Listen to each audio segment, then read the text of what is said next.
సత్య క్రిష్తో ఇలా అంటూ ఉంటుంది. పుట్టిన సంవత్సరం తెలుసుకున్నా, పుట్టిన నెల తెలుసుకున్నా, ఇప్పుడు పుట్టిన తేదీ కావాలి కదా అనేత అంటూ ఉంటుంది. ఇవన్నీ తెలుసుకుని తేదీ తెలుసుకోకపోతే ఎలా అనేత అంటూ ఉంటుంది.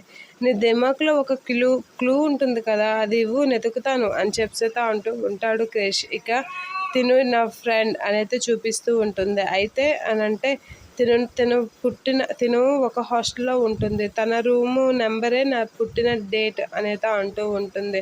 అవునా అని చెప్పేత అంటూ ఉంటాడు క్రిష్. ఇక ఆ అమ్మాయిని రూమ్ నెంబర్ తెలుసుకుని నా పుట్టిన డేట్ తెలుసుకో అనేది సత్య చెప్తూ ఉంటుంది. అలా చెప్పగానే క్రిష్ అయితే ఈరోజు ఎలాగైనా కనిపెడతాను చూడు అని చెప్పి హాస్టల్కి అయితే వెళ్తూ ఉంటాడు. ఇక వాళ్ళ ఫ్రెండ్ తను మాస్క్ వేసుకొని హోటల్కి వెళ్తూ ఉంటాడు. అలా హోటల్కి వెళ్తూ ఒక్కొక్క రూమ్ అయితే చెక్ చేస్తూ ఉంటారు. అలా రూమ్ చెక్ చేస్తే ఇక ఇది అయిపోయింది, నెక్స్ట్ దీనికి వెళ్దాం పదా అని చెప్పి వాళ్ళైతే అలా బంగురుకుంటూ వెళ్ళడానికైతే ట్రై చేస్తూ ఉంటారు. ఇక రూమ్ చెక్ చేస్తూ ఉంటే తను కనిపించదు. ఇక అలా ఎన్ని రూములు ఎతికినా కనిపించకపోయేసరికి నెక్స్ట్ ఇంకో రూమ్ అని చెప్పి బంగురుకుంటూ వెళ్తూ ఉంటారు. ఇక సెక్యూరిటీ కూడా వాళ్ళని చూసి వాళ్ళకి ఆపోజిట్లో బంగురుకుంటూ ఎదురుగా వస్తూ ఉంటాడు. అది చూసి క్రిష్ వీళ్ళు షాక్ అవుతూ ఉంటారు.